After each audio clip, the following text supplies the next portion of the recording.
अस्सलाम वालेकुम students. Students आज हम चैप्टर नंबर 8 फर्स्ट ईयर का स्टार्ट करेंगे। इस चैप्टर के अंदर बहुत सारी डिफरेंट और इम्पोर्टेंट लॉजिकल चीज़ें हैं, तो आपने बहुत तवज्जो से ये चैप्टर सुनना है और उसको देखना है कि इसमें क्या क्या चीज़ें आ सकती हैं। तो चैप्टर नेम है mathematical induction and binomial theorem. तो मैथमेटिकल इंडक्शन तो बहुत सिंपल सा टॉपिक है। एक स्टेटमेंट है, उसको आपने प्रूव करना है फॉर ऑल पॉजिटिव इंटीजर्स के लिए। जो मेन काम है इस चैप्टर के अंदर होगा बायनोमियल थ्योरम। इससे रिलेटेड काफी चीजें एग्जाम में या एमसीक्यू पार्ट में उससे पूछी जाती हैं। तो खैर मैथमेटिकल इंडक्शन को हम सबसे इस तरह आपको रिव्यू दे देते हैं कि प्रिंसिपल ऑफ मैथमेटिकल इंडक्शन क्या है। कोई भी स्टेटमेंट है, a statement Sn is true for all positive integers.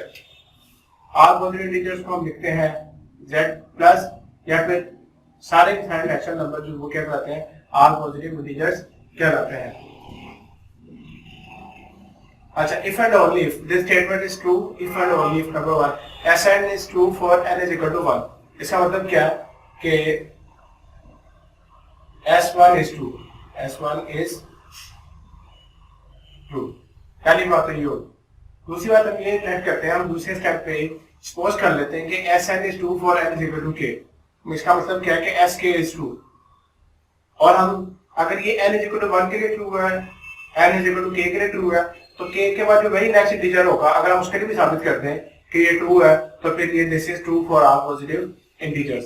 तो लिहाजा हम सेकंड स्टेप पे सपोज कर देते हैं कि Sn is true for n is equal to k, और थर्ड स्टेप में क्या करते हैं कि Sk is true for n is equal to k, then it is also true for n is equal to k plus 1। तो ये बकायदा आपने सारा देखा हुआ है और किया भी हुआ है कि n is equal to 1 then n is equal to k, और हम n is equal to k plus 1 के लिए साबित कर देते हैं कि वो statement n is equal to k plus 1 के लिए ट्रू है, तो फिर वो ऑल पॉजिटिव इंटीजर्स के लिए ट्रू है। और फिर नोट देखना है कि सम ऑफ ऑल पॉजिटिव इंटीजर्स होता है n स्क्वायर, यानी कि 1 plus 3 plus 5 plus on n terms is equal to n square, या फिर 2n minus 1। इसकी जो nth टर्म है वो 2n minus 1 है, ये भी आप याद रखें।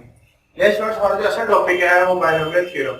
बाई का मतलब होता है 2, बाई का मतलब होता है 2। ऐसा एक्सप्रेशन जिसमें दो टर्म्स हो उसे हम कहते हैं बायनोमियल एक्सप्रेशन कहते हैं।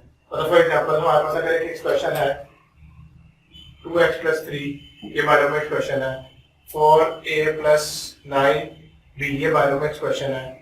2x plus 4/3y, these are called binomial expression। नोमियल कहते हैं टर्म को, बाई कहते हैं 2 को। तो ऐसा एक्सप्रेशन जिसमें दो टर्म्स आपको क्या कहते हैं, बायनोमियल एक्सप्रेशन कहते हैं। बायनोमियल थ्योरम क्या है? आगे बहुत सिंपल चीजें बड़ी हुई। बायनोमियल थ्योरम ये है कि इस एक्सप्रेशन की कोई भी पावर लें तो उसकी जो एक्सपेंशन है that is called binomial theorem या बायनोमियल फार्मूला। फॉर एग्जांपल अगर आप a प्लस b का स्क्वायर करते हो तो क्या आता है, a square plus 2ab plus b square. इसी तरह अगर आप a प्लस b का क्यूब लो तो क्या आंसर आता है, a cube plus 3a square b plus 3ab square plus b cube. इसी तरह अगर आप a प्लस b की पावर 4 को एक्सपैंड करें, उसका एक्सपेंशन क्या होगा, a की power 4 plus 4 a3b plus 6 a square b square plus 4 a b power 3 plus 6 plus b की पावर 4। तो ये देखिए 1 2 3 2 3 4 पावर के लिए तो हम कर सकते हैं, लेकिन ये कि अगर आपने a प्लस बी की 10 पावर को एक्सपैंड करना हो तो फिर क्या करेंगे। तो इसी डिफिकल्टी को सॉर्ट आउट करने के लिए बायनोमियल थ्योरम हमने इस पूरे को जनरलाइज कर दिया कि हम एक ऐसा फार्मूला या एक ऐसी स्टेटमेंट या एक ऐसा थ्योरम जनरेट किया जिसमें हम a प्लस बी यानी कि बायनोमियल एक्सप्रेशन कोई भी पावर हम उसको जस्टिफाई कर सकते हैं। तो लिहाजा a प्लस बी की पावर 10 को जस्टिफाई करने के लिए हम जनरलाइजिंग फॉर्मूला लिखते हैं जिसको हम बायनोमियल थ्योरम कहते हैं। तो सोचो रखिएगा, ले binomial theorem for positive integers, for positive integers, और इसके बाद हम फॉर एनी इंटीजर्स को प्रूव कर देंगे। लेकिन a प्लस b की power n is equal to होगा nc0 ए की पावर n माइनस 0 और b की पावर 0 प्लस nc1 a की पावर n माइनस 1 b की पावर 1 प्लस nc2 a की पावर n माइनस 2 b की power 2 plus so on ncr a की power n minus r b की power r plus so on last term की होगी ncn और a की पावर 0 n माइनस 1 0 और b की पावर n।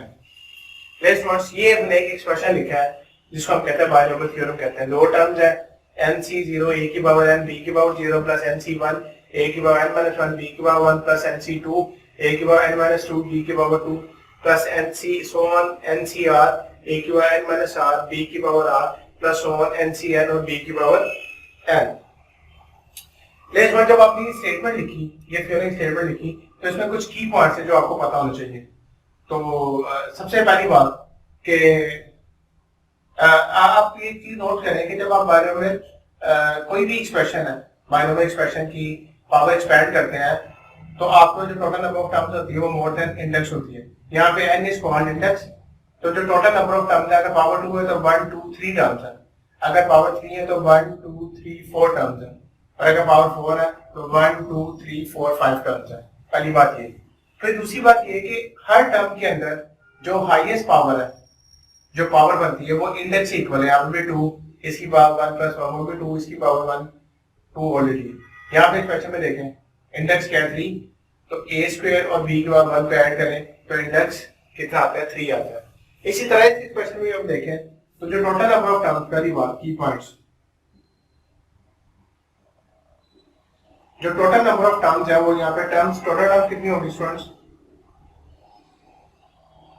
वो होगी n प्लस 1, इंडेक्स से a टर्म जा रहा है। दूसरी बात ये कि इस एक्सप्रेशन थ्योरम के अंदर जो आपके पास a और b है इनकी पावर्स को ऐड करें तो आपको इंडेक्स आता है। n प्लस 0 करें n आ रहा है, n माइनस 1 प्लस 1 करें तो n आता है, n माइनस 2 इंटू 2 करें तो n आता है। इसी तरह इन दोनों को ऐड करें तो आपके पास n आता है। पहली बात ये होगी। दूसरी बात ये है कि जब आपने थ्योरम की स्टेटमेंट लिखी तो इसमें जो n की पावर है वो इंडेक्स टू 0 कर रही है। ये इंडेक्स से शुरू हुई n minus 1 n minus 2 and so on n minus r करते करते करते अगर आप यहाँ पे लिखें तो a की पावर n माइनस n 0 और b की पावर n, तो a की पावर इंडेक्स से डिक्रीज होती है और b की power 0 1 2 3 and so on n increase करती है। दो बातें होगी। इसके बाद तीसरी बात, जो ये आपके पास ये जो है कोएफिशिएंट्स हैं nc0 nc1 nc2 and so on ncn minus 1 और ncn, these are called binomial coefficients. These are called binomial coefficients.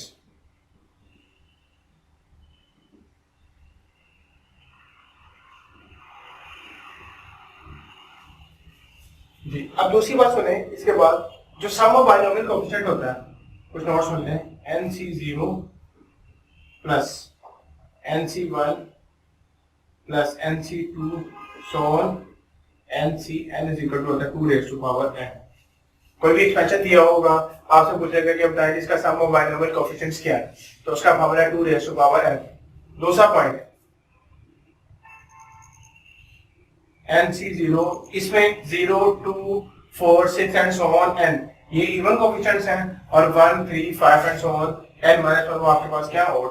तो sum of even coefficients nc0 plus nc2 plus nc4 plus so on ncn equal to sum of even coefficient equal to sum of odd coefficients nc1 plus nc3 plus on ncn minus 1 वो equal to होगा 2 raise to power n minus 1। तो ये दो formula आपको पता होना चाहिए कि बायनोमियल एक्सप्रेशन में जो सम ऑफ इवन कोएफिशिएंट्स है वो इक्वल टू होता है सम ऑफ ऑड कोएफिशिएंट, और उसका जो फॉर्मूला होता है 2 raise to power n minus 1 होता है। और जब सम ऑफ कोएफिशिएंट्स होता है 2 रेज़ टू पावर n, इससे रिलेटेड भी आप कभी भी आ सकते हैं।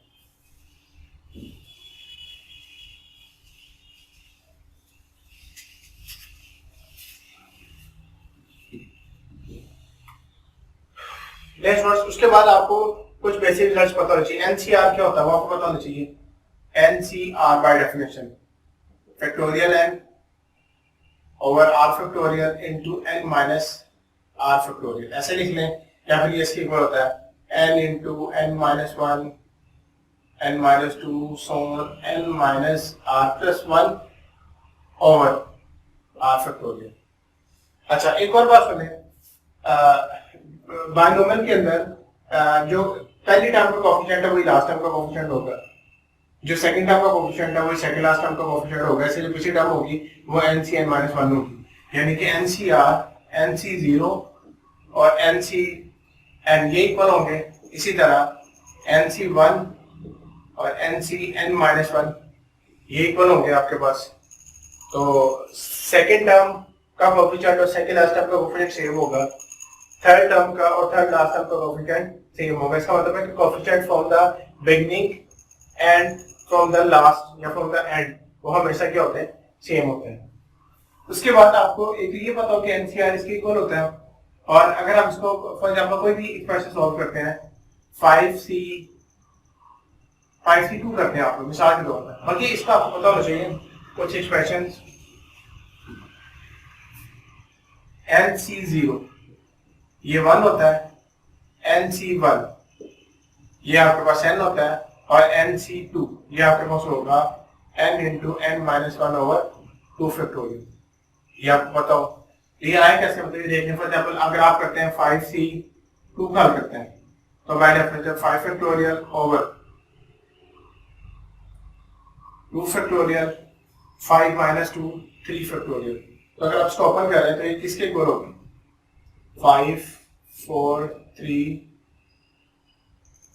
Factorial over 2.1 3 factorial. ये ऐसे कट गया, 2 2 जा 4 और 5 2 जा 10 आंसर आ गया, ठीक है।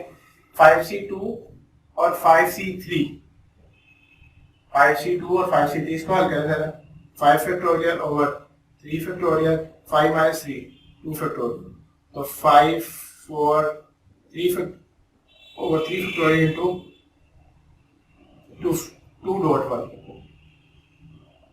ये कैंसिल हो गए, 2 2 जा 4 और 5 2 जा 10। तो आप एक चीज नोट करें कि 5c2 और 5c3 इन दोनों का आंसर सेम है।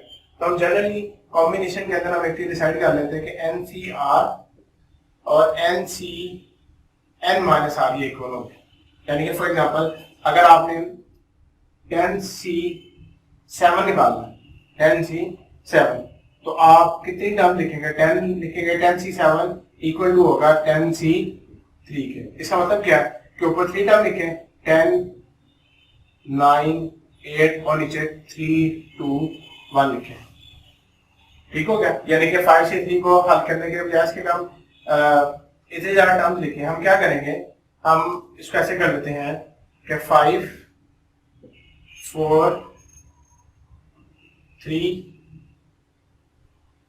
5 4 3 और नीचे हम लिखते हैं 3 2 1 3 2 1 3 3 से कट गया, 2 2 जा 4 और 5 2 जा 10 आ गया।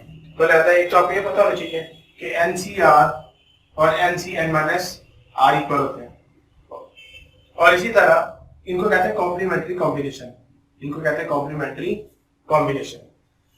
अच्छा, इसके बाद अगर हम देखें तो अगर इस पूरे एक्सप्रेशन के अंदर जो इसकी जो जनरल टर्म है, मतलब अगर आप इसमें आप फर्स्ट टर्म लिखें, इसमें T1 लिखे तो वो होगी NC0 A की पावर N और B की पावर 0। सेकेंड टर्म लिखें अगर आप तो वो होगी NC1 A की पावर N माइनस 1 और B की पावर 1। तो अगर आप नोट करो तो यहाँ पे 1 है तो यहाँ पे 1 माइनस 1 है, यहाँ पे 2 है तो 2 माइनस 1 है। तो जब आप T10 टर्म लिखनी है तो लिखोगे NCN A की पावर N माइनस 9 और B की पावर 9। जो ये होता है वो B की पावर होता है, और जो इन दोनों का डिफरेंस होता है वो A की पावर होती है। तो इसी तरह अगर हम करते जाएं तो अगर आपकी जनरल टर्म लिखें वो होगा NCR माइनस 1 A की power N minus R plus 1 और B की पावर R माइनस 1। तो इस एक्सप्रेशन को याद रखना मुश्किल है, तो अगर आप यहाँ पे R की वैल्यू R प्लस 1 पुट कर दें, अपनी सूरत के हम करते हैं r plus one is equal to N C R A की पावर n माइनस आर और b की पावर r, b की पावर r. तो this is called the general term of the expression.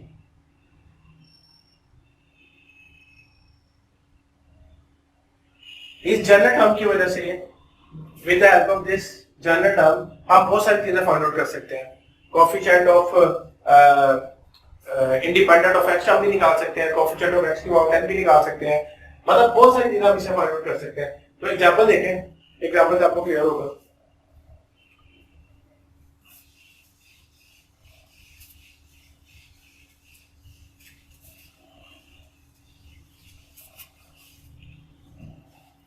मतलब हम कोई एग्जांपल लिखते हैं 2x माइनस या 2x plus 3 by X square की पावर 4.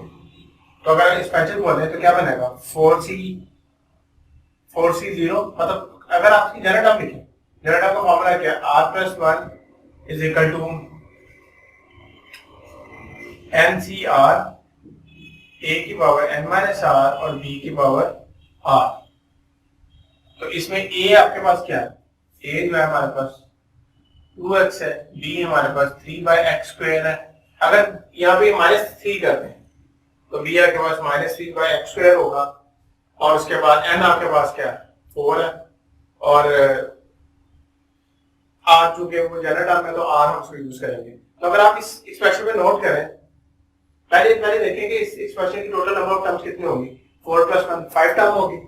तो अगर आप इसमें जनरल टर्म्स पुट करें तो r plus one is equal to हो जाएगा 4cr, a की वैल्यू 2x की पावर 4 माइनस r और b हमारे पास माइनस 3 बाय एक्स स्क्वायर है तो इसकी पावर आ जाएगी r आ जाएगी. तो इसको सिंपलीफाई फॉर्म में लिखें तो ये आ जाएगा 4cr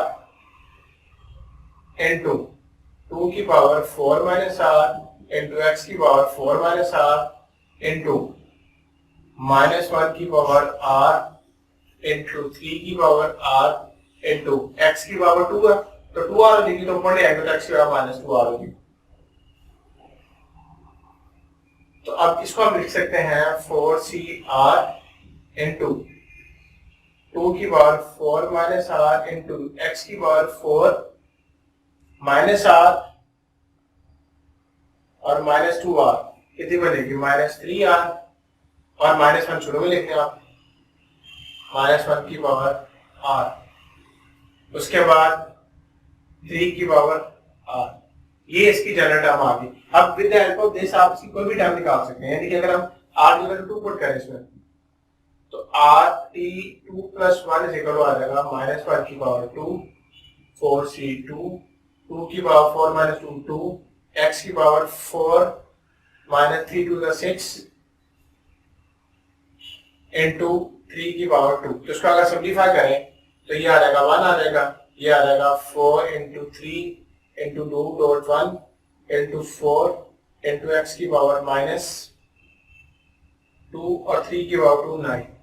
तो ये आपके पास आ जाएगा 2 टू 4 आ जाएगा, 2 3 6 6 4 24 24 का आपने 9 से मल्टीप्लाई किया 6 216 216 over x square 216 over x square. Let's आप अगर नोट करें तो ये जो आपने t3 निकाला है वही इस एक्सप्रेशन की थर्ड टर्म है. इस एक्सप्रेशन की क्या है, इस एक्सप्रेशन की थर्ड टर्म है 216 ओवर एक्स स्क्वायर. अच्छा आप ये पूछ सकते हैं अगर वो कहता है कि फाइंड कोएफिशिएंट ऑफ x की पावर माइनस 2. तो अगर आपके आप कोएफिशिएंट ऑफ x की पावर माइनस 2 कहेगा तो ये किसके इक्वल है 216 इंटू एक्स की पावर माइनस 2. तो माइनस 2 का कोएफिशिएंट क्या है, x की पावर माइनस 216. अच्छा अगर वो आपसे पूछेंगे फाइंड द इंडिपेंडेंट टर्म,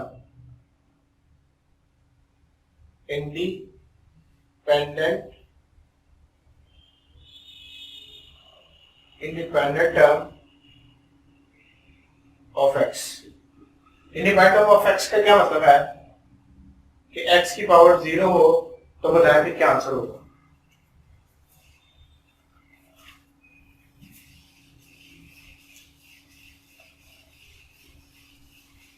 आपके पास क्या पे देखें, यहाँ पे x की पावर सिंप्लीफाई करके ये आई आपको, यहाँ पे x की पावर 0 करनी है। x की पावर 0 करने के लिए आप सिंपली 4 माइनस 3 r को 0 की तरफ पुट करें, तो r की वैल्यू आपके पास आ जाएगी 4/3। नेक्स्ट वंस ये हम बात डिस्कस कर रहे थे कि आपके पास जो यहाँ पे ये जो टर्म आई r इक्वल टू पुट करने से, तो ये आपके पास थर्ड टर्म आई है। तो आपको ये भी क्वेश्चन आ सकता है कि फाइंड द कोएफिशिएंट